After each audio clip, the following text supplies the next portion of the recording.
신명기 34장 4절부터 6절 같이 읽겠습니다. 시작. 여호와께서 그에게 이르시되 이는 내가 아브라함과 이삭과 야곱에게 맹세하여 그의 후손에게 주리라 한 땅이라. 내가 내 눈으로 보게 하였거니와 너는 그리로 건너가지 못하리라 하시매 이에 여호와의 종 모세가 여호와의 말씀대로 모압 땅에서 죽어 벳부올 맞은편 모압 땅에 있는 골짜기에 장사되었고 오늘까지 그의 묻힌 곳을 아는 자가 없느니라. 아멘. 저는 친화력이 부족하고 사회성이 좀 떨어지는 편이라서 그런지 사람들에게 빈말을 잘 하지 못하는 사람입니다. 그래서 그런 저를 볼 때마다 아내는 세상에서 절대로 성공할 수 없는 사람이라고 말합니다. 때로는 빈말으로라도 상대방에게 듣기 좋은 말을 하고 칭찬을 하면 상대도 좋고 나도 좋을 텐데 그걸 잘 하지를 못합니다. 그런 걸 잘하는 사람들 가운데 진심으로 그렇게 말씀하시는 분들도 있겠지만 제가 그렇게 하지를 못하다 보니까 왠지 아부하는 것 같고 마음에 없는 가식을 떠는 것 같아 보일 때도 있습니다. 어떤 분은 자신이 부교역자로 있던 시절 담임 목회자로 섬겼던 선배 목사님에게 말끝마다 우리 존경하는 목사님, 우리 존경하는 목사님이라는 말을 계속 하는데 저는 그런 모습을 보면서 나도 저렇게 해야 되나? 인간적으로는 사랑하고 목회자로서 인정은 하지만 존경까지는 잘 모르겠는데 하는 것이 저의 솔직한 심정이었기 때문에 저분은 정말 존경해서 저렇게 말하는 건가 싶기도 하고 나도 저렇게 선배 목사님들을 섬겨드려야 하는 건가 싶기도 할 때가 있었습니다. 언젠가부터 사회 곳곳에서 들려오는 소리들 중에 하나는 존경할 만한 지도자가 없다는 겁니다. 그런가 하면 한국교회 안에서는 존경하는 목사님을 찾아보기가 어렵다는 말들도 들려옵니다. 개인적으로 친분이 있고 존경하는 목사님은 있을지 모르지만 전체 교회 가운데 모두가 존경할 만한 분을 찾기가 어렵다는 것입니다. 근데 그 이유는 정말 교계에 존경할 만한 목사님이 없는 것이 아니라 그런 분들은 세상의 주목을 받지 않았기 때문일지도 모른다는 그렇게 말씀을 하시는 분도 있습니다. 듣고 보면 그런 것 같습니다. 남들이 알아주지 않아도 때로는 목회 가운데 실망스러운 일들을 경험하면서도 묵묵히 목회 현장과 삶의 자리에서 예수님의 가르침과 삶을 본받아 겸손히 섬기시는 분들을 보면 그분들이야말로 세상은 알아주지 않아도 하나님이 인정하시는 분이라는 생각에 절로 존경스러운 마음이 가게 됩니다. 누군가를 존경한다고 할 때 이 존경은 그 사람의 인격이나 성품이나 행동 등을 높이고 인정하며 공경한다는 의미입니다. 이 단어는 사람에게는 쓰지만 하나님께는 잘 쓰지 않는 것 같습니다. 이 존경과 비슷한 의미로 충성이라는 말이 있는데요. 이 역시도 상대방을 높이고 그에게 마음을 다하여 정성을 다한다는 의미입니다. 충성은 존경이라는 단어에 비해서 그 사람의 행위보다는 그 사람 자체를 높이는 것이고 보통 국가를 상대로 혹은 군대에서 사용하는 용어로 많이 굳어져 있습니다. 충성은 존경보다는 조금 더 강한 느낌을 갖게 되고요. 또 충성은 성도가 하나님을 향할 때도 쓸 수 있는 단어입니다. 성경에는 하나님께 충성스러운 사람들이 많이 등장합니다. 근데 하나님께서 직접 충성스럽다고 인정해 주신 분이 계십니다. 그분이 모세라는 인물이죠. 민수기 12장 7절에 이렇게 말씀합니다. 내 종 모세와는 그렇지 아니하니 그는 내 온 집에 충성하니라. 이 말씀 모세가 구스 여자를 후실로 취하였다는 것을 구실로 비방한 미리암에 대해서 하나님께서 모세를 변호하여 주시는 말씀입니다.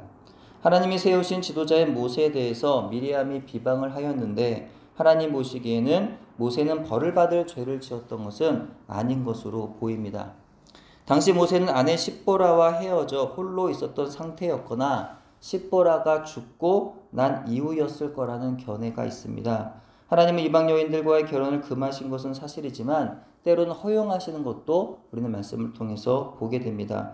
또한 이 구스 여인은요, 이미 할례를 받고 나서 그 이스라엘 공동체, 이미 하나의 그 공동체 구성원이 되었기 때문에 모세의 제후는 율법에도 어긋나지 않은 것이었습니다. 게다가 하나님이 미리암에게 벌을 내리시고 모세의 편을 들어주신 것은 미리암이 모세를 비방한 이유가 사실은 겉으로 보면은 모세의 어떤 그런 불경건한 그런 모습, 세상적인 모습, 율법을 어기는 모습, 그런 걸 비방한 것 같은데 그 속내는 그렇지 않았다는 거예요. 그래서 모세가 그 불경건한 하나님 앞에서 지도자로서 탐탁지 못하고 합리적이 못한 부분을 지적함으로 인해서 그 지도자를 바로잡고자 함이 아니었다라는 거예요. 사실은 미리암 자신의 교만과 질투심에서 나온 말로 자신도 여호와의 말씀을 들을 줄 안다고 말하면서 모세의 영적 권위를 인정하지 않고 흔들어 놓기 위함이었다는 것입니다. 민수기 12장 2절입니다. 그들이 이르되 여호와께서 모세와만 말씀하셨느냐 우리와도 말씀하지 아니하셨느냐 하매 여호와께서 이 말을 들으셨더라. 그래서 그들이라고 하였는데 아마도 이 말은 미리암이 했던 말로 보입니다. 여기에 아론이 같이 동조하여 모세를 비방하였고 이로 인하여 이스라엘 영내의 위계 질서가 매우 흔들리게 되었습니다. 이 하나님께서 갑자기 아론과 미리암에게 임하셔서 하신 말씀이 바로 이것입니다. 모세는 나에게 충성스러운 사람이다. 너희와는 다르다. 나는 다른 선지자들하고는 은밀하게 그렇게 말로 했지만 모세에게는 얼굴을 바라보고 대면하여 직접 명백하게 말했다라고 말씀하십니다. 미리암이 볼 때는요, 동생 모세가 대단할 게 없어 보였을지도 모릅니다. 아기 때부터 보아왔고 어쩌면 모세를 업어주었거나 똥기저귀를 갈아주었을지도 모릅니다. 이런 모세가 장성하여 하나님의 종으로 이스라엘 백성을 이끄는 모습이 못마땅했을지도 모릅니다. 자기도 하나님의 음성을 들을 줄 아는 여선지자로서 자기가 모세보다 못할 게 뭐가 있겠느냐라고 생각했던 것 같습니다.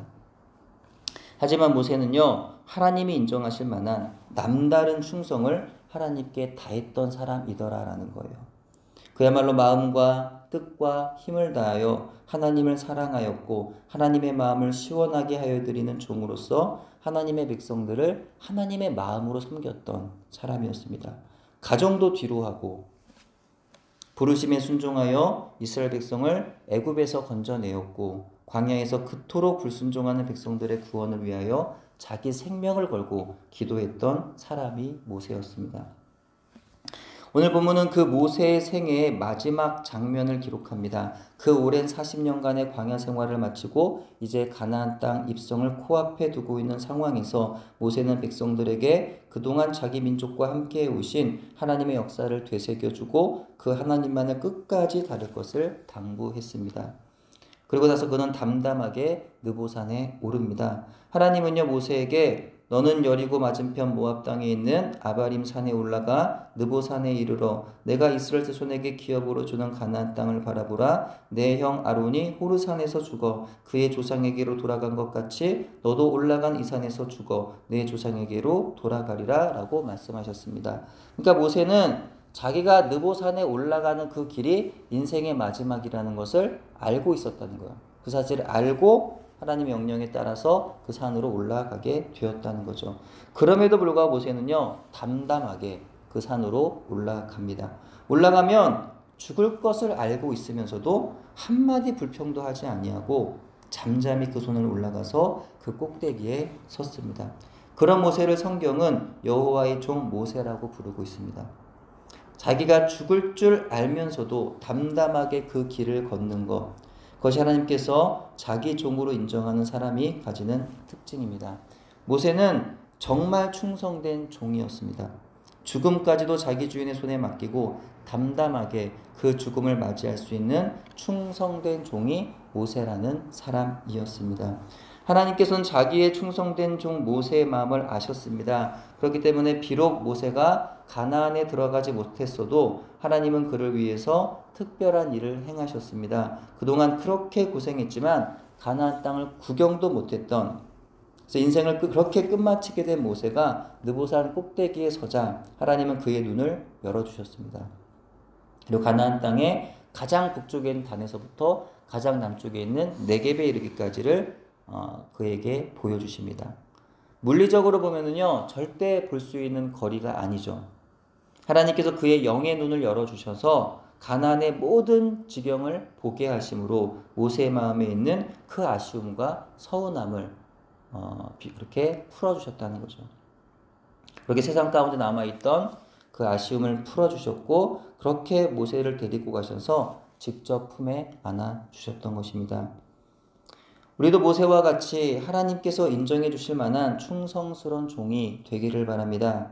마음이 없는 복종이 아니라 마음 중심에 정성을 다한 충성을 하시기 바랍니다.